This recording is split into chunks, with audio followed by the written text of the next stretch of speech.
sabiamente. Quisiera hablar de esta palabra especialmente, sabiamente. Hay un pasaje en el libro de Proverbios, capítulo 30, versículo del 24 al 28, si usted lo quiere buscar. Habla de la sabiduría, que sabe que el libro de los Proverbios es un libro de sabiduría. Salomón habla, gran parte de los proverbios que han sido escritos por Salomón, pero especialmente el capítulo 30 fue escrito por un hombre que se sabe poco, se llamaba Agú.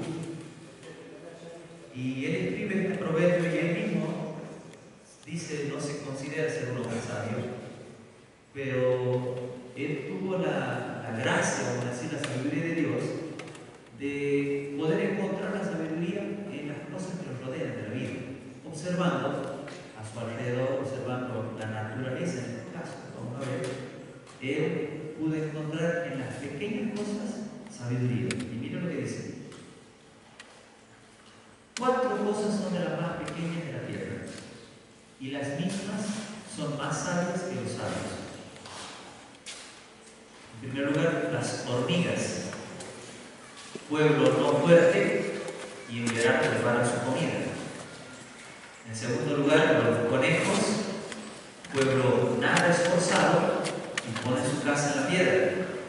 En tercer lugar, las langostas, que no tienen rey y salen todas por cuadrillas. Y en cuarto lugar, 4 cosas dice que había visto la araña, que atrapan con la mano y está en el palacio del rey. Utilizando esta alegoría que habla Hugo, yo quisiera que en esta mañana nosotros podamos aprender la sabiduría que el Señor nos dice que tenemos que tener para aprender a vivir con nuestras esposas. ¿Cuántos quieren vivir con sabiduría con sus esposas? Así que vamos a hablar primeramente de las hormigas.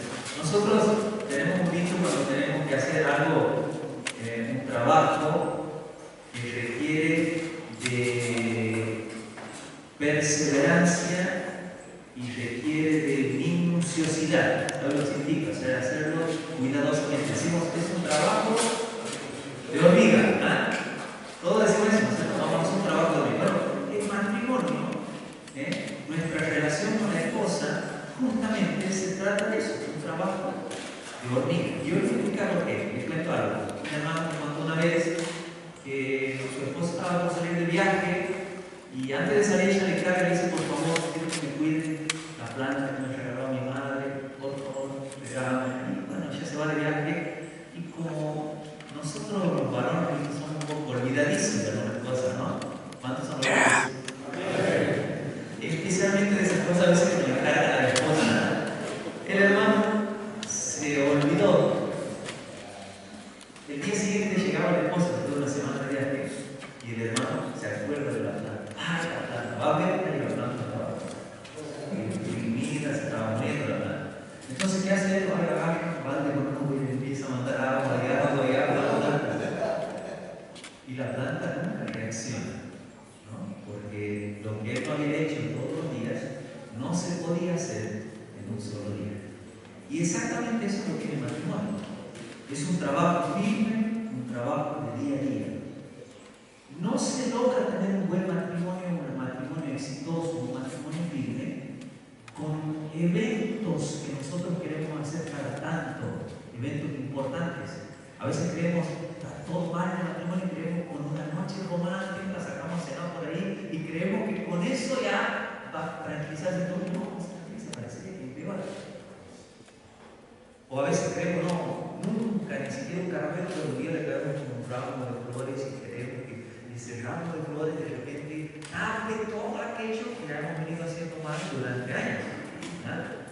Y no se puede. No se puede porque en realidad el matrimonio es un trabajo de hormiga. Es un trabajo diario, es algo que uno lo tiene que hacer todos los días. Un pequeño texto, una palabra, una caricia. Es lo que va haciendo al matrimonio eficaz, lo que va haciendo que esté firme. Nosotros necesitamos entender que para tener un buen matrimonio no hay un matrimonio firme que se sostenga, por ejemplo, en el área sexual. Nadie está bien casado con un matrimonio firme porque le vaya bien en el sexo, ¿no?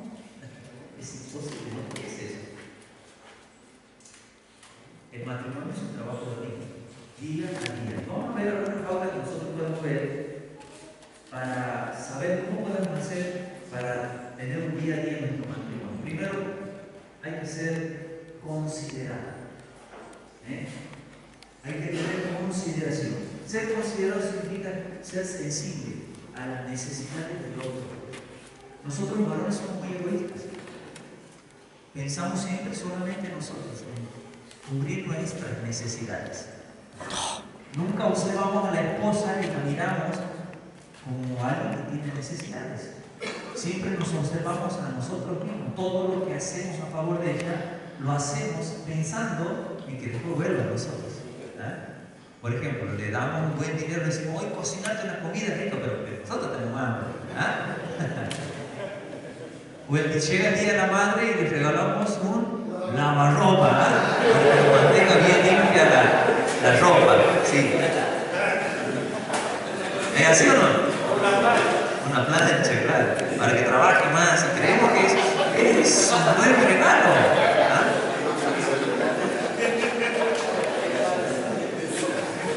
¿Sabe que el Señor nos ha dado un lugar, el lugar de ser cabezas del esposo, para que nosotros podamos ser sensibles a las necesidades físicas y espirituales? Tenemos el deber de nutrirlas, de amarlas. Vamos a ver el libro de Efesios, capítulo 5, versículos del 25 al 28. Alguien que me lo lea muy fuerte.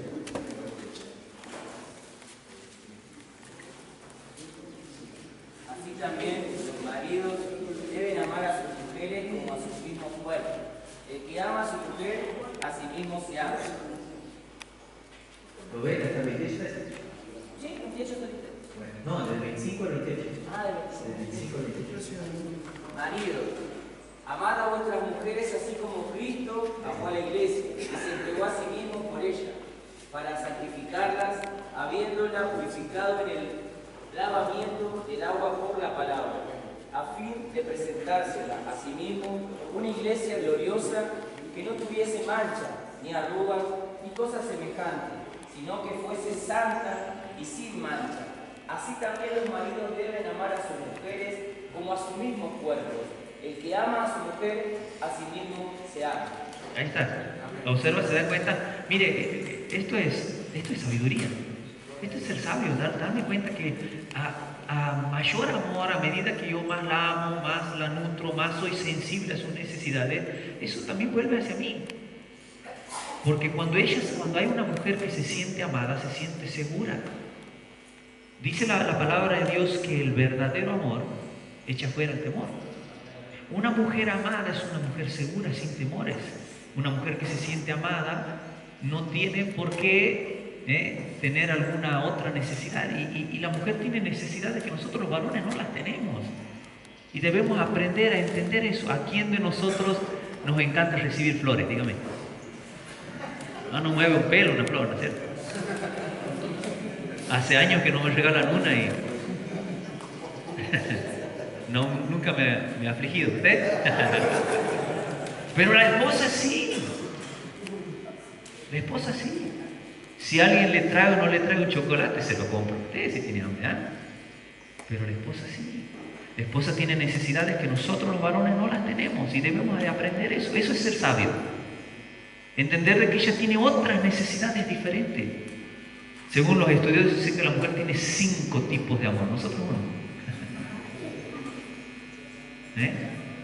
La mujer necesita un oído que le escuche. Según el pastor Ordóñez dice que la mujer tiene 30.000 palabras para hablar por día y nosotros los hombres tenemos 15.000. Y a veces hablamos las 14.999 afuera y llegamos a la casa y la esposa nos pregunta, ¿está guardando ahí las 30.000 para decirnos? Y llegamos nosotros y ella dice, ¿y cómo te fue? Y nosotros largamos la número 15.000 ahí. Bien, ya está. Y queremos que con eso el matrimonio siga adelante y todo esté bien, y ella está ahí acumulando, queriendo hablar, no ve la hora que llegue el esposo, o no le ha pasado que a veces a esa hora, ¿no? cuando uno va ahí a la cama y quiere ya entrar en el sueño y uno está ya por dormitar, la esposa se le ocurre en ese momento querer hablar algún tema y uno se duerme, ¿ah? ¿Ya ha pasado? Bueno, ella tiene necesidad de hablar. Por eso nosotros tenemos que ser consideradas, sensibles. Y esta palabra decía que así como Cristo amó a la iglesia, así como Cristo amó a la iglesia, así nosotros debemos de amar a nuestras esposas. Yo he tenido charlas con algunas esposas que, por ejemplo, una de las cosas que me dicen, mi esposo no me comprende. Algunas esposas dicen, mi esposo es insensible a mis necesidades. Y hay esposas que han llegado al extremo de decir, yo ya estoy con él por obligación, no quiero estar. Siento que lo odio, no que lo amo. ¿Quién de nosotros que está aquí le gustaría saber que su esposa tiene una conversación o una administración con su pastora o su pastor y que le cuenta esta cosa hablando de usted? A ninguno, pero a mí me dolería mucho saber que mi esposa necesita ser ministrada porque me odia. ¿Ah? Eso es algo doloroso. Pero ahí va nuestro trabajo. Ahora la pregunta es, ¿qué necesita mi esposa? ¿Conozco sus necesidades? ¿Sé qué es lo que le pasa en su interior? Si estas respuestas no las tiene, sería bueno que sea considerada. ¿Amén? Amén. En segundo lugar, sea caballeroso. ¿Sabe que la caballerosidad es algo que se ha perdido con el tiempo? Una esposa debe ser el objeto especial del amor de su esposo, del cuidado. La palabra que recién leímos dice como vaso más frágil. Ojo, no está diciendo que la esposa sea frágil en lo espiritual o en lo intelectual. Se habrán dado cuenta que nuestras esposas, algunas son más espirituales que nosotros y son más entendidas e inteligentes que nosotros, ¿o no? Pero más bien está hablando tal vez más frágiles en lo físico o en lo emocional. Si usted me acompaña, miren, en el libro de Jeremías, capítulo 51, versículo 30. Bueno, tengo varios pasajes, pero vamos a buscar este es un ejemplo. Jeremías 51, 30. A ver, alguien que me lo lea bien. Los valientes de Babilonia dejaron de pelear, se encerraron en sus fortalezas, le faltaron las fuerzas, se volvieron como mujeres incendiadas, están sus casas, rotos sus cerrojos. La Biblia en varias partes menciona y compara al hombre o a los ejércitos, en este caso, con mujeres, hablando acerca o comparando que el ejército estaba débil como una mujer o frágil. Hay varias partes, que tengo aquí varios versículos que mencionan y comparan al hombre con una mujer por hablar de la fragilidad o de la debilidad física o intelectual. Por eso digo que la Biblia dice que la mujer es como un vaso más frágil, tal vez hablando en realidad de su parte física. Por eso el hombre nunca puede maltratar a una mujer, porque no podemos compararnos físicamente. Dios nos ha creado a nosotros con mucha más fuerza que la mujer.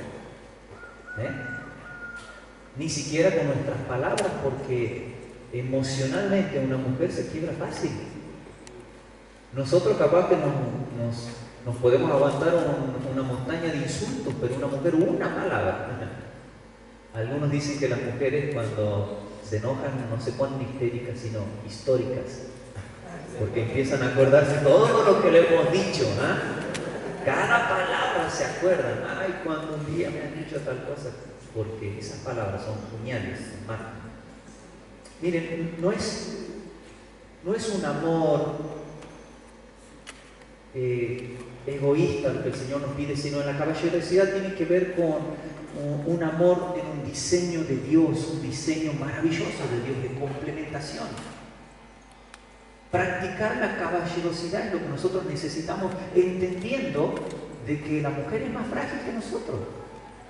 Y Dios nos da la bendición en ese diseño maravilloso de un complemento, de que toda nuestra fuerza y todos los atributos que tenemos como hombres, más que ellas, sean para servirlas. O si no, acordémonos cuando estábamos de novio, y ahí parecería que tratando de pintar el príncipe azul uno saca toda la caballerosidad, le corríamos la silla, le abríamos la puerta para que pase. ¿Era así o no? Claro, porque queremos enamorarla y uno saca todas las armas de la conquista, ¿no? Uno trata de pintarle el príncipe azul y después pasan unos años y nunca más.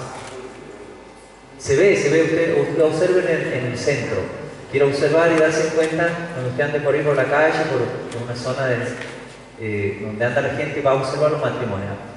Matrimonios de recién casados de la mano. Matrimonio ya de más años, el esposo va adelante caminando, la esposa va atrás. ¿O no? Sí. Se pierde la caballerosidad. Amén. Trabajo de hormiga. Sea un compañero. ¿Se acuerda que hablábamos anoche? Decía el versículo, dando honor. Dando honor, esto significa respeto. Trate a su esposa con respeto, es su compañera. No está más abajo suyo, no es su esclava, no es menor, es mi compañera, está a la par, no es alguien que está sobre mí, está a la par. A su par usted debe tratarle con respeto.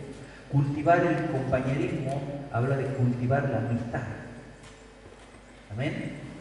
Un secreto para una buena relación, una relación feliz, es encontrar cosas en común, proyectarnos en la vida, tener una conversación y decir, ¿qué podemos hacer? Nosotros a veces los varones simplemente tomamos las decisiones, no nos sentamos con la esposa a conversar, a charlar, a que proyectemos la vida juntos, somos compañeros, te doy el honor de respeto, por eso las decisiones las tomamos juntos. Y esto no nos hace menores, esto no nos hace ser menos, al contrario, nos ayuda para tener una buena relación, un trabajo de hormiga. ¿Amén? ¿Cuántos están dispuestos a hacer un trabajo de hormiga en su matrimonio? En segundo lugar, decía los conejos. ¿Por qué? Porque el conejo, decía ahí, hace su casa. Esta es la cualidad de la sabiduría del conejo. El conejo, usted fíjese que es un animalito que Dios no lo ha provisto de armas para su defensa. Si viene un depredador, el conejo es muy débil. Cualquier bicho se lo puede comer, no tiene grandes uñas ni dientes para morder. El conejo, cuando ve un depredador, lo que hace es tiene que huir, ¿sí? Y somos muy buenos algunos de nosotros para correr, pero cuando hay que establecer un hogar, ahora cuando quiero tener una familia, yo puedo tener una familia con él. Necesito un lugar, yo no puedo tener una esposa y los hijos que andamos corriendo, no, necesitamos un lugar. ¿Y cómo hacemos para que en el hogar los depredadores no nos coman? Porque ahí no vamos a poder correr. Tenemos que esconderlo. Entonces los que ponen un beso en las piedras. Ahí nadie va a poder, porque la piedra va a dar la seguridad. Acompáñame a 1 Corintios capítulo 16, versículo 13 y 14. De la lectura de mi pueblo. Estad firmes en la fe, portaos varonilmente y esforzados. Todas vuestras cosas sean hechas con amor. Miren, ahí está. El Señor nos habla a nosotros. Esfuércense, sean valientes, pórtense varonilmente. Y todo lo que hagan, háganlo. Parecería que se contradice en el machismo, ¿no? ¿Cómo? Si me está diciendo que sea valiente, que me conforte, que me pare, que me varonilmente, y después me dice hacerlo con amor. ¿Cómo es eso? Algo firme, no hay cosa más firme que el amor. Las muchas aguas no podrán apagar el amor. Jesús fue a la cruz, murió. ¿Por qué? Porque el Padre nos amaba. ¿Se da cuenta? El amor es algo firme. Ahora nosotros necesitamos edificar un hogar que sea firme, una familia que se firme. Las esposas necesitan saber que sus maridos están construyendo un hogar firme. No estamos hablando de lo físico, estamos hablando del hogar, no la casa, la familia, el hogar, ¿sí? Y vamos a observar qué dice la palabra de Dios, cómo podemos hacer para construir un hogar firme. Si usted tiene que hacer una casa, lo primero que necesita son los planos. No se puede construir una casa sin planos. Sí se puede, pero sale cualquier cosa. Hoy cuando construimos, hacemos el cimiento y decimos aquí va a ser el comedor y mañana es una pieza. ¿O no? Y después que construimos y techamos y todo decimos, ¿por qué no construimos arriba? Y vamos a construir, no se puede, porque las bases no aguantan para hacer arriba. Entonces, con los planos uno puede edificar un hogar. Pero los planos originales para construir un buen hogar los tiene Dios. ¿Me escuchan? Dios es quien tiene los planos originales. Vamos a ver qué dijo Dios al principio. Génesis capítulo 1, versículo 27 y 28. A ver. Y creó Dios varón a su imagen, y imagen de Dios lo creó, varón y hembra lo creó. Y los bendijo, les dijo: fructificad y multiplicaos, llenad la tierra, sojuzgadla y señorad en los peces del mar, en las aves de los cielos y en todas las bestias que se mueven sobre la tierra. Muy bien, ahí observamos dos cosas. Primero, en primer lugar, Dios lo crea al hombre, le bendice, lo bendice, y le da un mandato. ¿Se dan cuenta? Esos son los planes originales de Dios. Dios dice: yo los creo, los bendigo y les doy una orden. Amén. ¿Lo observado ahí? A ver el siguiente versículo. 2, 15 a 24. Tomó pues Jehová Dios al hombre y lo puso en el huerto de Edén, para que lo guardara y lo guardase. Y mandó Jehová Dios al hombre, diciendo: de todo árbol del huerto podrás comer, mas del árbol de la ciencia del bien y del mal no comerás, porque en el día que de él comieres ciertamente morirás. Y dijo Jehová Dios: no es bueno que el hombre esté solo, le haré ayuda idónea para él. Jehová Dios formó pues de la tierra toda bestia del campo y toda ave de los cielos, y las trajo a Adán, para que viese cómo las había de llamar, y todo lo que Adán llamó a los animales vivientes, ese es su nombre. Y puso Adán nombre a toda bestia y ave de los cielos y a todo ganado de campo, mas para Adán no se halló ayuda idónea para él. Entonces Jehová Dios hizo caer sueño profundo sobre Adán, y mientras éste dormía, tomó una de sus costillas y cerró la carne en su lugar. Y de la costilla que Jehová Dios tomó del hombre, hizo una mujer y la trajo al hombre. Dijo entonces Adán: esto es ahora hueso de mis huesos y carne de mi carne. Esta será llamada varona, porque del varón fue tomada. Por tanto, dejará el hombre a su padre y a su madre, y se unirá a su mujer, y serán una sola carne. Muy bien, ahí está. Los propósitos de Dios son claros. Aquí lo observamos. En primer lugar, Dios da una instrucción al hombre. Lo lleva al jardín de Edén y le da la instrucción. Le dice: Señor, trabajar. Fíjense que cuando Dios lo crea a Adán, no le da un arma, le da una palabra. Nuestro trabajo, nuestra función como hombres, en los planos originales de Dios, el hombre es el sostén de la casa. ¿Amén? El hombre debe trabajar. Después Dios le da un mandamiento para los dos, para Adán y para Eva. Le dice: tienen que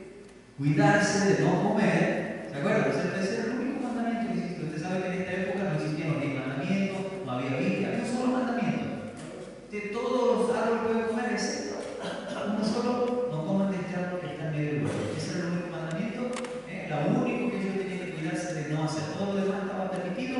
Ahí estaban Adán y Eva en el huerto del Edén, aprendiendo, pero obedeciendo.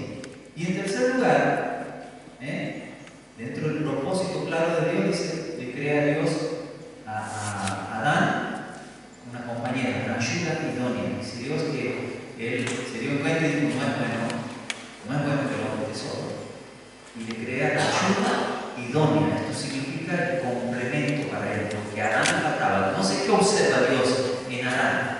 ¿Qué le habrá estado pasando a Adán? Entonces Dios lo mira y dice Dios, no es bueno que esté solo, necesita ayuda. ¿Se dan cuenta?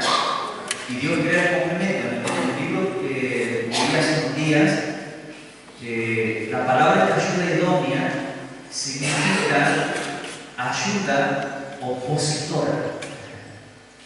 Ayuda que se opone. No es la ayuda que todo dice que sí. Ustedes se dan cuenta que a veces uno no le quiere que haga las cosas. Parece un pájaro de mala vida. Uno no le dice, che, ¿sabe qué quiero hacer? No le cuento más. ¿Sabes qué es eso? Porque las mujeres, la ayuda que a nosotros nos hace falta, nosotros somos muy impulsivos. Todo queremos hacer y decir, y a todo le decimos sí. En cambio, la esposa es más calculadora. Ella es la ayuda idónea que nosotros necesitamos. A veces decimos que tiene como un sexto sentido. ¿Se dan cuenta de cosas que nosotros no nos damos cuenta o no? Parece que hay que predecir cuando nos va a ir mal y a veces nos dicen, no hagas eso y nosotros somos cabezones y vamos y lo hacemos nomás y nos va mal. Porque en realidad el Señor la ha creado para eso, para que no nos diga que sí a todo. Para que sea la ayuda que se opone a nuestra fragilidad, a nuestra debilidad. Por eso Satanás sabía que Adán era fácil. Adán la tenía clara. Si lo volteaba a Adán y le daba la fruta a Adán, pero no había problema, caía Adán, pero Eva no iba a caer. Ahora, él tenía que apuntar a Eva. Imagínense que Adán comía la fruta y venía con Eva y decía, chico, mira, probate. Y Eva dice, no quiero saber nada, no, Señor, de hecho que no. Sonaba ahí, ¿no? Porque estábamos solos aquí en la tierra y Eva estaba chillando.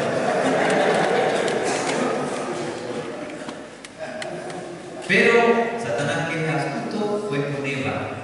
Y Satanás sabía, si cae Eva, chaval, cae atrás. Y fue así, ¿no? Por eso el Señor la ha creado como una ayuda idónea. Estos son los propósitos claros del plan de Dios. El hombre trabajando, los dos obedeciendo a su mandamiento, Eva, ayuda idónea del hombre. Amén. Construye su propio hogar. Ahí en el último versículo decía, por esto dejará el hombre a su padre y a su madre.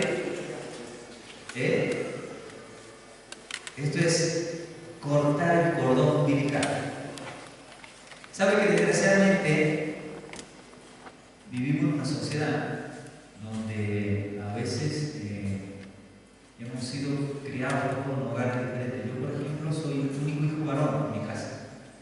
Mi mamá me ha consentido desde chiquito.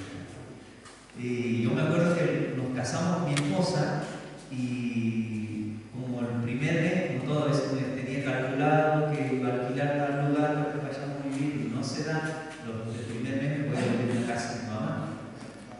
Y las primeras noches estábamos en nuestra habitación que mi mamá nos había dado ahí para que nos quedemos y mi esposa lloraba extrañando. Y yo decía, ¿cómo vas a estar extrañando? ¿Estás dormido? ¿Cómo vas a estar extrañando tu casa?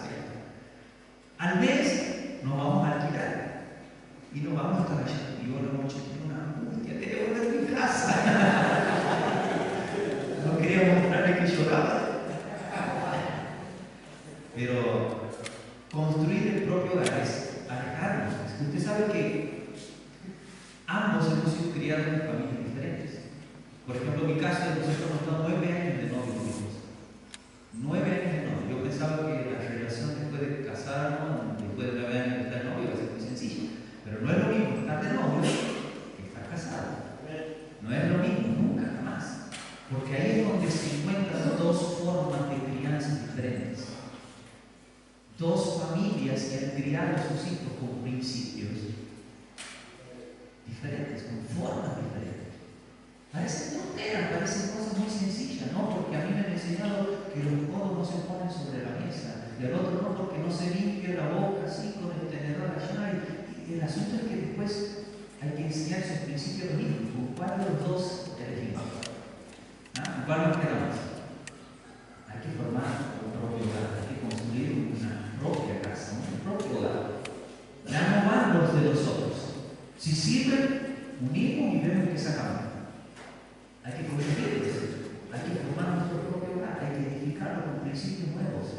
sobre todo cuando venimos de familias que no son cristianas y hoy conocemos al Señor. Hay que cambiar los principios, hay que poner principios nuevos, hay que establecer formas y reglas, porque esta familia, este hogar necesita tener buenos cimientos, necesita tener los cimientos de dos personas que entienden ahora la palabra de Dios. Para eso, ¿qué hace falta? Diálogo. Hay que conversar, no podemos imponer. Una casa edificada con materiales baratos puede producir dos cosas. Puede producir el derrumbe o puede producir un mantenimiento caro. ¿Me escuchan? Que después de construir al tiempito se me empiezan a crear las cosas y tengo que empezar a reparar y el mantenimiento me sale más caro si hubiese usado buenos materiales. Lo mismo es en la edificación del hogar. Si uno usa materiales baratos, construye un hogar sobre principios baratos, principios de este mundo, no comienzo poniendo buenos principios de Dios, sobre todo en la crianza de los hijos mañana, si me derrumba el hogar, voy a tener que pagar un precio alto por causa de haber utilizado materiales baratos. Por eso es importante construir nuestro propio hogar y que sea firme. En tercer lugar, mantención de la casa. Esto ya, una vez que uno la tiene en la casa, tiene que mantenerla en la casa. Hay que resolver algo en nosotros en beneficio del hogar.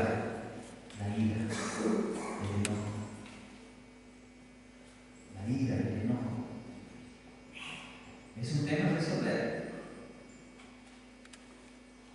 Una pastora un día llega el pastor a la iglesia y ve que la esposa le ha traído el mueble de la casa de la iglesia, el living, la televisión, y le dice: ¿qué pasa? ¿Que nos han echado de la casa? ¿Por qué están nuestras cosas aquí en la iglesia? Y ella dice: quiero venir a vivir en la iglesia. Pero ¿cómo van a venir a vivir en la iglesia? Le dice: si nosotros tenemos nuestra casa aquí, tenemos que alabar al Señor. No, yo quiero venir a vivir a la iglesia, porque vos sos muy diferente en la iglesia que en la casa. En la iglesia sos amable, trata bien a los hermanos, bendice a la gente, pero en la casa no grita, grita a los niños, te enoja, levanta todo. No sabemos. Es un problema que hay que resolver también una pequeña cosa.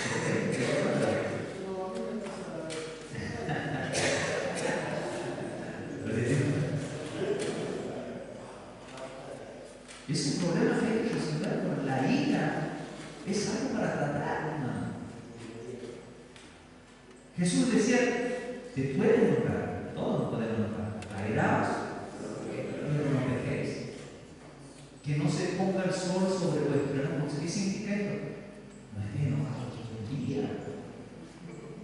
Hay personas que parecería que no hay un día que estén bien, ¿se dan cuenta? Un esposo me decía una vez a su esposa: mi esposa, yo le digo perra mona, no tiene cuerpo. ¿Por qué? Porque no sabe cuando está contenta.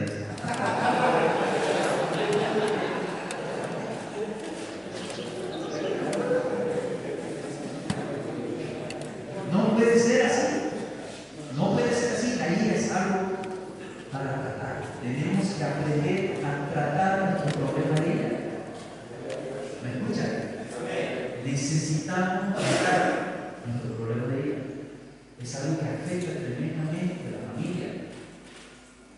Yo he crecido en una iglesia donde la esposa del pastor se sentaba en la primera fila y cuando el pastor predicaba, él estaba hablando algo y ella decía: primero cambia voz y después. Despacito ella no escuchaba a toda la gente, pero ella murmuraba de vida, hablaba. Primero practica voz, así. Eso es verdad.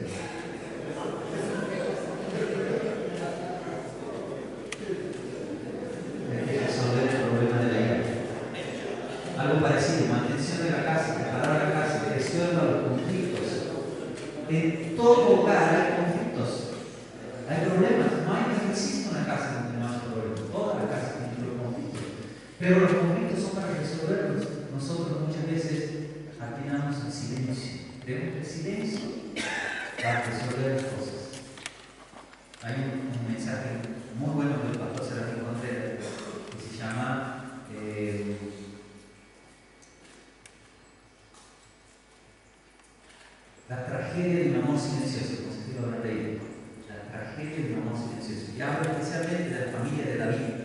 caso con su hijo Absalón. Usted sabe que Absalón le divide el reino a su padre, ¿verdad? Se subleva contra el padre y lo echa al padre del reino y hace una división en el reino de su padre. Pero nosotros vemos esa situación. Lo que pasa es que había una situación en su hogar, en el hogar de David, que David nunca resolvió. Absalón comenzó a rebelarse contra su padre cuando la hermana de Absalón es violada por su propio hermano. El hermanastro viola a la hermana de Absalón, la hermana directa de Absalón. David guarda silencio, le avisan lo que había sucedido en la familia y David nunca retoca el tema, nunca lo habla, nunca lo charla, nunca disciplina al hijo, nada, todo queda en silencio, nadie trata el tema. Entonces Absalón, como su papá no hacía nada, trata de resolver esta situación, reúne a sus hermanos y lo mata al violador, a su hermanastro. Y Absalón huye. Todo esto sucede en el seno de la familia y David no dice nada, se calla, guarda silencio.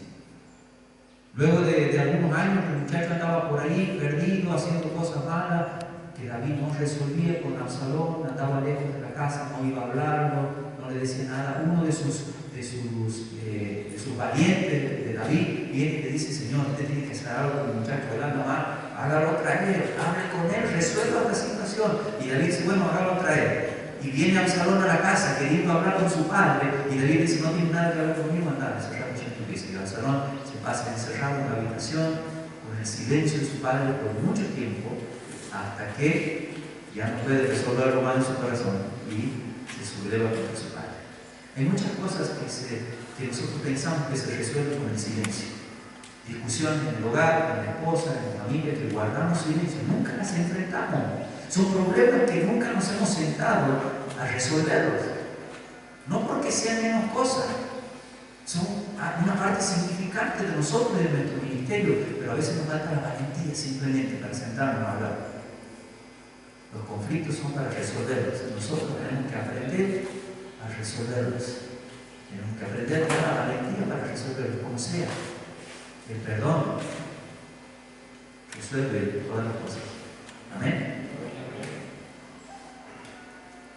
Mantenga la casa brillante, perdonándose unos a otros. El perdón es muy importante. El perdón siempre trae sanidad. El perdón trae restauración. Mire, a veces nosotros pensamos que estos conflictos del hogar, estas cosas que suceden en nuestro hogar, estas peleas se resuelven con quien grita más fuerte o quien tiene la razón.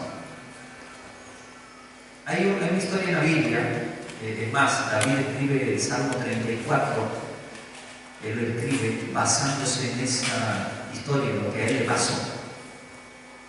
El Salmo 34 dice: bendeciré a Jehová en todo tiempo, su alabanza estará de continuo. O sea, estaba contento, alegre de escribir este salmo. Y cuando usted ve ahí en qué momento David escribe ese salmo, ahí lo lleva a la historia de por qué David escribe ese salmo. Él declara en ese salmo, dice: cuando escuchen lo que me ha pasado a los mansos, se van a alegrar. ¿Por qué? Porque David no era considerado un hombre manso. David lo consideró un hombre de guerra, un hombre violento, un hombre de conquista, un hombre que resolvía las cosas a las trompadas o con la espada, cortando cabeza. Y esa era la manera de David de resolver las cosas. Pero le sucedió algo que ni él podía creerlo. Un día, andando por ahí solo, sin sus valientes, lo agarra el escuadrón del ejército de los filisteos. Lo agarran, se descuidan, un día andaba haciendo compras, vienen los filisteos, David lo llevan preso, lo llevan delante del rey Aquis. Usted se imagina cómo resuelve ese conflicto. Sacar la espada de manera muy provechosa, empezar a las trompadas un poco solo contra un montón. Aquí pierdo esta batalla, sí que la tengo perdida. ¿Qué hace David? ¿Qué hace para? Se hace ese loco. Mire cómo resuelve este problema. Se hace loco, empieza a dejar correr abajo por su barro, empieza a rayar las paredes, ese loco y rey dice: ¿viste David? ¿Qué hace David? Este es un loco de la calle, ¿sabe dónde? ¿Aquí? ¿Cuándo no? David se sintió que ganó esa guerra haciéndose loco. Entonces dice: cuando escuchen esto, los mansos se van a alegrar. No todas las peleas se resuelven a trompadas. escúchelo, en el matrimonio no se resuelven las cosas a las tomadas. El único que gana es el abogado.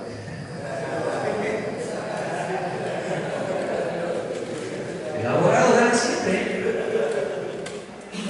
Usted vaya con una consulta matrimonial a los abogados. No, quédate tranquilo, le vamos a quitar todo. Eso es lo que va a decir. Eso es lo que va a decir. Mientras él llene su bolsillo, pierde los hijos, pierde los esposos, pierde todo pierde. Todo pierde. Yo le voy a dar un consejo, el consejo de David. Cuando las cosas peores estén en la casa, hágase loco.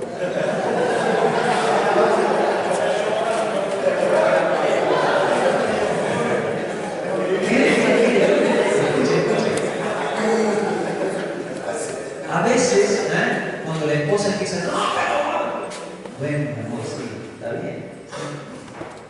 Eso resuelve todo. ¿Me escuchas? No todo hay que pelearla, no todo hay que discutirla, no necesitamos tener toda la razón. Si algunas cosas se resuelven diciendo, sí, perdóname, estaba equivocado, vamos a hacerlo de nuevo, ¿cómo quiere que lo haga? Y uno tiene una esposa contenta, una esposa feliz. Dígame si esto no es sabiduría, no hay que hacerse malo, no hay que hacerse loco a veces. Dejarla pasar. Reprimir el sentimiento, eso que nos sale adentro, que queremos gritar. No. La blanda respuesta, la ira. Tranquiliza las cosas. Cuando hay uno que no quiere pelear, nunca hay una pelea. Una pelea se necesitan dos. Cuando hay uno que no quiere pelear, que se calla, que dice, está bien, tienes razón, no, está bien, me tranquilizo. No hay pelea. Resuelvo los conflictos. Amén. El conejo. Ahora vamos a observar, vamos a hablar de la langosta. Decía Agún que él había observado la langosta y la característica, la sabiduría que él observa de la langosta, que la langosta, por ejemplo, no son como las abejas. La abeja tiene la abeja reina y donde la abeja reina va, todas van por el. No, la langosta es diferente. La langosta anda en cuadrilla y no tiene reina. Y vamos a hablar de liderazgo. Porque nosotros entendemos por liderazgo al que se para al frente, al que ordena, al que grita y al que corta cabeza cuando no se obedece. Pero existe otro tipo de liderazgo. Existe otro tipo de liderazgo, otro tipo de autoridad, y es la autoridad que viene de parte de Dios. Nosotros no necesitamos, el que tiene autoridad no necesita estar diciendo tengo autoridad. Supuestamente la tienes, no tienes por qué decir. Entonces la langosta tiene un liderazgo que es poco común. Han entendido el concepto de los liderazgos. ¿Saben que cuando Dios ordena a la iglesia y establece líderes, lo hace, dice la palabra de Dios, que la autoridad es un concepto que viene de parte de Dios. Y Dios nunca lo hizo para poner a gente que valga más que otra gente, sino Dios lo hizo con el interés de organizar algo. Siempre el que está arriba es para bendecir, para organizar, para promover que como alguien tenga una dirección, pero para la bendición de todos. Y en el hogar necesitamos tener esposos que entiendan esto, que Dios lo ha puesto como cabeza, no como cabezón, que es muy diferente. La intención del liderazgo del esposo en la casa es que en primer lugar tenga iniciativa. Amén. Las esposas necesitan ver que su esposo ejerza el liderazgo en el hogar con la iniciativa de querer hacer algo, de querer mejorar, de querer un cambio, de querer que las cosas funcionen, para el bienestar de todos, para que el hogar funcione. Nadie le cuesta sujetarse a un liderazgo que nos lleva a algo mejor. Cuando yo entiendo y luego digo, no, este me va a llevar para allá, entonces vamos, trabajamos juntos. Iniciativa, creatividad. Necesitamos líderes en el hogar que tengan creatividad. Hace unos días atrás estábamos en la semana de los exámenes en mi casa y Mi esposa, ella es maestra recibida de maestra jardinera. Nunca ha ejercido, pero sigue en la casa. A mis hijos los tienen ahí estudiando todo. Y a mí me toca, porque ella no sabe, pero yo tampoco no sé, pero como en la secundaria tenía ella que es inglés, yo les enseño inglés a mis hijos. Y matemáticas, bueno, porque supuestamente se habla de matemáticas. Y tengo un niño de 8 años, el segundo, él le cuesta un poco más. Y imagínense usted, hasta tiene un problema con sus amígdalas, no habla bien. Y me tocaba enseñar inglés. ¿Cómo le enseño inglés? Creatividad. Se necesita creatividad. Empezamos a hacer algunos juegos para aprender las palabras. Tenía 22 palabras en inglés que aprender, ¿no? ¿Cómo decir? No solamente las tenía que aprender, te has visto que el inglés se pronuncia de una manera, se escribe de otra y quiere decir otra cosa muy diferente.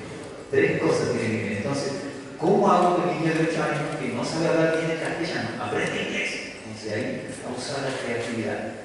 Y yo sé que de alguna manera a mi esposa le interesa que yo me interese en usar la creatividad para alimentar a la familia. Y esto no es solo mi hijo, tal vez usted tenga muchos otros ejemplos de lo mismo que usted practica en la casa, pero necesitamos en los hogares líderes que tengan creatividad para llevar el hogar a un mejor lugar. A veces somos muy buenos para tener creatividad en otros lugares y no en la casa. El cuerito de caño está ahí, la caña volteando hace años y todavía no hemos usado la creatividad. No se necesita mucha creatividad para cambiar un cuerito de caño, ¿no? Pero estamos ahí sin iniciativa, sin creatividad y sin visión de futuro, que es el punto. Tener visión de futuro es podernos proyectar. ¿Sabe que todos proyectos, algunos son a corto, a mediano o a largo plazo? Hace unos años atrás comenzamos a construir nuestra iglesia y por primera vez he entendido lo que era un proyecto a largo plazo. Nunca me había metido a querer hacer un proyecto a largo plazo.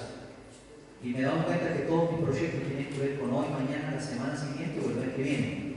Pero no tenía proyectos a largo plazo, porque cuando nos propusimos a construir la iglesia, de entrada sabíamos que nos iba a llevar como mínimo 5 años para construir. Pero eso es una cosa decirlo y otra cosa es estar en el día a día.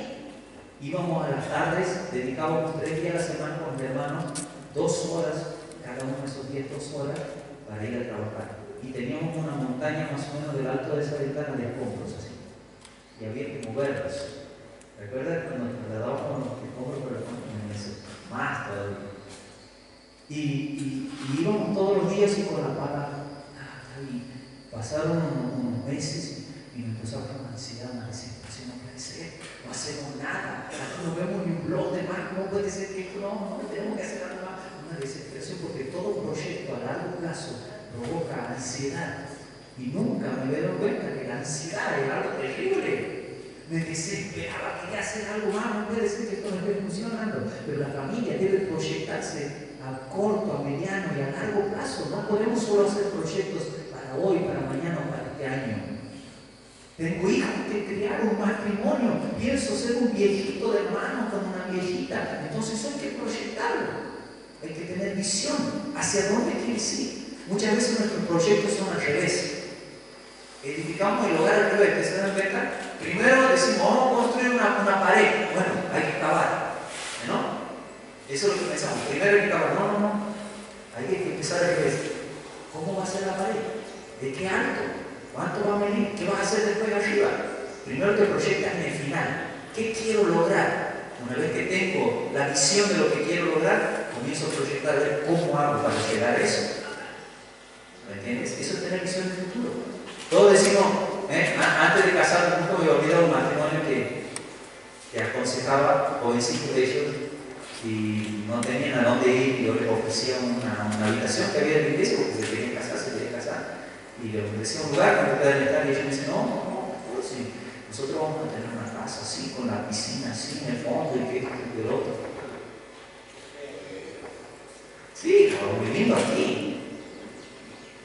Pero se casan, van a vivir en la casa de la suegra. Porque no tenía nada.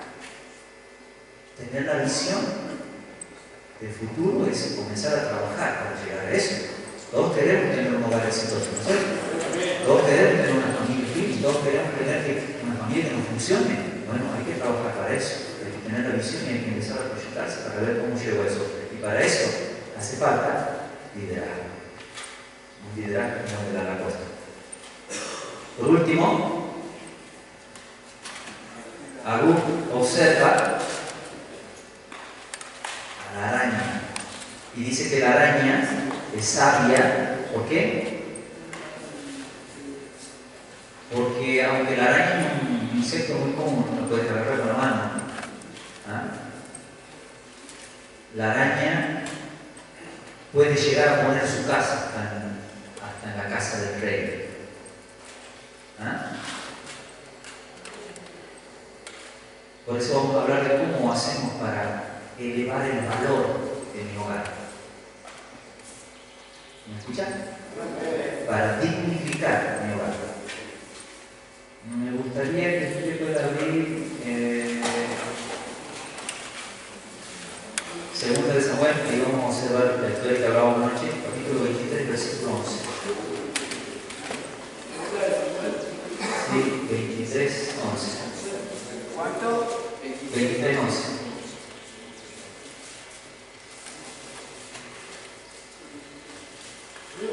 Sí, a ver. Después de esto fue Sama. hijo de Abel, Agarita. Los filisteos se habían reunido, el rey le había dicho que tenía que no lleno de tristezas y que el pueblo había huido delante del filisteo. Él entonces se paró en medio de aquel terreno y lo defendió el valor de los filisteos y Jehová dio gran victoria. Y tres de los 30 jefes descendieron. Sama, tenemos la historia de Sama. Te quiero contar una historia. Dicen que en una isla, una vez llegó un viajero a aquella isla y se encontró con los pobladores, y los pobladores al verlo al viajero le preguntan, le dicen: ¿has venido a verlo a John? No sé cuándo era John. Y le dice: no, ¿por qué? ¿Quién es esa persona? Ah, no, porque aquí todos nos reímos de él, nos acordamos de él, de lo que hizo y nos reímos. Y pregunta él: ¿por qué es tan famoso? Y dice: porque él es el hombre más tonto de aquella isla. Porque aquí en esta isla tenemos por costumbre que las personas que se quieren casar tienen que pagar como dotes. ¿Sabes lo que son las dotes? O sea, lo que se paga por la mujer con la que se quiere casar. Se paga el padre de la chica. Y aquí, dice, en esta isla se da 1, 2, 3, 4, máximo vacas por las chicas, según uno la vea, qué tan linda es ella, qué tan habilidosa para mantener el hogar. Y según como sea, uno paga a la chica. Este otro estaba enamorado de una chica que no era la más linda de la isla. No solamente eso, sino una chica flaca, delgada, siempre andaba agachando la cabeza, de hombros encogidos. No era una chica por la que se dé mucho, todos estábamos expectantes ese día cuando sabíamos que iba a venir a pedir la mano de la chica a su padre. Todos estábamos expectantes y queríamos saber cuántas vacas iba a dar. Todos hacíamos apuestas, uno decía: va a dar una, no, que con un par de gallinas, no sé cuánto pasaba. Nadie daba nada por la chica, pero sin embargo este otro, cuando se va a hacer el trato, ofrece 8 vacas por la mujer. Que todo el pueblo admirado: 8 vacas por la mujer. Está loco, se le mataban de risa. Es más, el padre no creía que iba a cumplir con su palabra, pero el tipo se hace presente con las 8 vacas y se las lleva a la chica. El hombre estaba contento, dice: soy rico, el padre. Bueno, después de conocer la historia, que agarra curiosidad y dice: yo quiero conocerlo, quiero ver quién es. Era un muchacho de pueblo que su papá era negociante, así que pensaban que al ser así, negociante, iba a tratar de arreglar con él, pero había pagado 8 vacas. Entonces va a verlo en su casa, y cuando llega, lo saluda y dice: ¿qué tal? ¿Quiere conocer? Ah, dice: ya sé por qué. Todos en el pueblo hablan de mí, ¿no? Le dice. Sí, le dice: todos hablan de mí. ¿Qué dicen de mí? Y bueno, dice que perdón, dice, pero dicen que usted es tonto, ¿cómo va a hacer algo así. Y él se reía y dice, ¿qué dicen de mi esposa? Y bueno, dicen que no lo merecía, que no tendría que haber pagado tanto.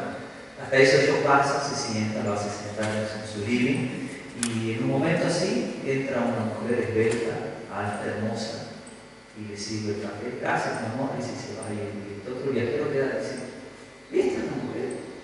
Y vamos, se ríe, está John, se ríe, y le dice, sí, le dice, ¿es lo que te habían dicho? No, le dice, totalmente lo contrario, yo no veo aquí ninguna mujer que es una mujer hermosa. Y este muchacho le dice, bueno, de eso se trata. Yo sé que en el pueblo las chicas se reúnen y hacen un comentario entre ellas, a ver cuántas vacas han pagado. Las chicas que han pagado 3, 4 vacas se jactan, dicen, no, ¿por qué han pagado 4 vacas? Entonces dice, yo me imaginaba a ella un día conversando con las chicas, ¿cómo se iba a sentir si yo pagaba una vaca por ella? En cambio, dice, yo al pagar 8 vacas, dice, ella puede hablar de otra manera. Porque muchas son las cosas externas que pueden hacerla sentir bien o darle valor a una mujer. Pero no hay nada más valioso que ella misma se sienta valorada. Entonces yo quería tener una esposa de 8 vacas. Y por eso pagué 8 vacas. Y hoy tengo una esposa de 8 vacas. Nosotros somos los únicos responsables de darle valor a nuestro hogar. Dice la Biblia que Sama separó un terreno de lentejas que no valía nada para nadie. ¿Cuánto valía la lenteja? No vale nada. Aquí perder la vida con un campito de lenteja no vale nada. Pero este Sama se paró a defender ese campito de lenteja. Él le dio valor a ese terreno. Tal vez en ese momento no valía nada, pero para Sama dijo, para mí lo vale. Y lo defendió, peleó a espada, venció a los enemigos dándole valor a algo que otros desvalorizaban. Nosotros somos responsables de darle valor a nuestra familia. Nadie más. No va a venir nadie de afuera, ningún extranjero, a darle valor a nuestra familia. Somos los únicos responsables de darle valor. Darle valor a nuestras esposas. Hermano, cuando nosotros vayamos a darle valor a nuestra esposa, nunca va a faltar alguien de afuera que le dé valor. Que sí la vea bonita, que sí le diga que es bonita, que sí le haga halagos, que sí le traiga regalos. Estoy hablando algo muy crudo, pero en realidad, tengamos cuidado. Somos nosotros los responsables de darle valor a nuestras esposas. Somos nosotros los responsables de darle valor a nuestro hogar. Hay otra historia en la Biblia. Quisiera que me acompañen. Un salmo. Salmo 24, capítulo 7, versículo 9.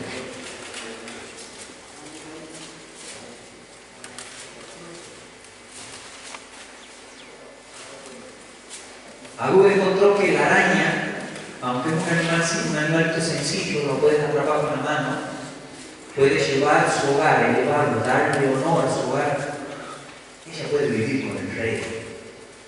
¿Se dan cuenta? Si quiere, ella hace su casa en el mismo palacio del rey y establece, aunque es una araña, aunque no es nada, pero llega a poner su casa ahí.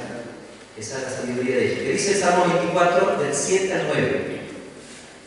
Alzad, oh puertas, vuestras cabezas, y alzaos vosotras puertas eternas, y entrará el Rey de Gloria. ¿Quién es este Rey de Gloria? Jehová, el fuerte y valiente, Jehová, el poderoso en batalla. Miren, cuando este salmo está dirigido a las puertas, y uno dice, ¿quién son las puertas? Dice que la ciudad tenía varias puertas de entrada. Pero el salmo en realidad está dirigido a los porteros de las puertas, los que cuidaban las puertas de entrada. Y hablándole a los porteros de la ciudad, el salmista está diciendo, alcen sus dinteles, alcen su entrada, hagan grande, abran de par en par las puertas para que entre el Rey de Gloria. ¿Quién es el Rey de Gloria? Jehová de los ejércitos. Él es el Rey de Gloria. Levántense. Él está hablando a los porteros. Él nos está hablando a nosotros. Somos los porteros de nuestra casa, de nuestro hogar. Somos los que permitimos o no permitimos que algo entre en nuestra casa. Somos los que dignificamos o humillamos nuestro hogar. Si usted quiere que entre la maldición a su casa, no necesita solamente más que abrirle la puerta al internet barato, a televisión barata, ahí están enseñando un montón de porquería que pueden nuestros hijos y nuestras esposas nutrirse con esas cosas. Ahora usted quiere dignificar su hogar, usted quiere levantar la cabeza de su hogar, usted quiere darle valor a su hogar, abra las puertas alrededor. Traiga los principios de Dios a su casa. Enseñe esos principios, practíquelos. Que sus hijos no encuentren una piedra en usted donde digan, ¿cómo? Si vos no lo haces, que yo lo haga. No, al contrario, sea usted el principal, el que abra la puerta, el que dignifique su hogar. Lleve buena música, música de Dios a su casa, ¿no? Que se nutran de música mundana. Usted es el único responsable de nutrir su casa, dignificar su hogar, su familia. Usted puede levantar la cabeza de su hogar. Somos nosotros los responsables. Podemos hacer nuestra casa con el rey. Podemos llevar nuestra casa hasta el mismo palacio, hasta el mismo reino de Dios. Vivir ahí a la par de Dios. Podemos dignificar nuestra casa hasta ahí. Pero también hay muchas arañas que viven en un rancho. También hay muchas arañas que viven en medio de los escombros. Depende de nosotros. Tal vez seremos muy sencillos, tal vez no tendremos riquezas en nuestro hogar, pero mi casa es una casa digna, una casa donde la presencia de Dios reina, una casa, un hogar que ha sido edificado sobre el fundamento de Cristo.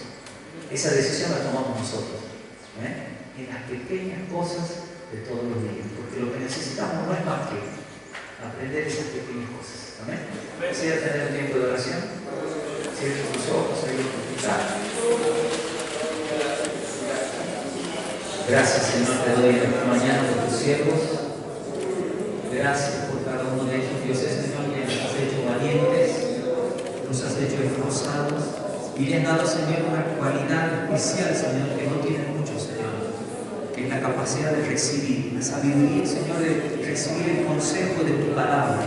En esta mañana, Señor, nos humillamos, Señor, delante de ti. Reconocemos, Señor, que hemos descuidado, Señor, muchas veces el hogar, que hemos descuidado el matrimonio, Señor, que no nos hemos enfocado en las pequeñas cosas, que no hemos valorado, Señor, nuestra casa. Hoy, Señor, queremos tomar una decisión diferente. Hoy, Señor, queremos tener una actitud diferente, Señor. Hoy queremos, Padre, que nos llenes de tu sabiduría, que nos des el entendimiento, Señor, para que a través de un de tomar el ejemplo de la hormiga, del conejo, de la langosta, de la araña, Señor, cada día dando pasos pequeños pero firmes, Señor, seguros, Dios mío, podamos edificar nuestra casa en ti, Señor. Ayúdanos a edificar nuestro hogar, a darle a nuestra familia, Señor, la dignidad, Dios mío, la capacidad, el gozo, la alegría, Señor, el orgullo de sentirse, Señor, valorada, de sentirse que te pertenecen a ti, de tener un hogar cristiano, Señor.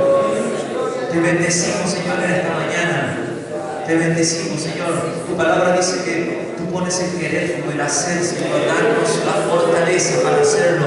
En tu nombre, Jesús. En tu nombre, Señor. Gracias te damos, Señor. Te bendecimos. Amén. Amén.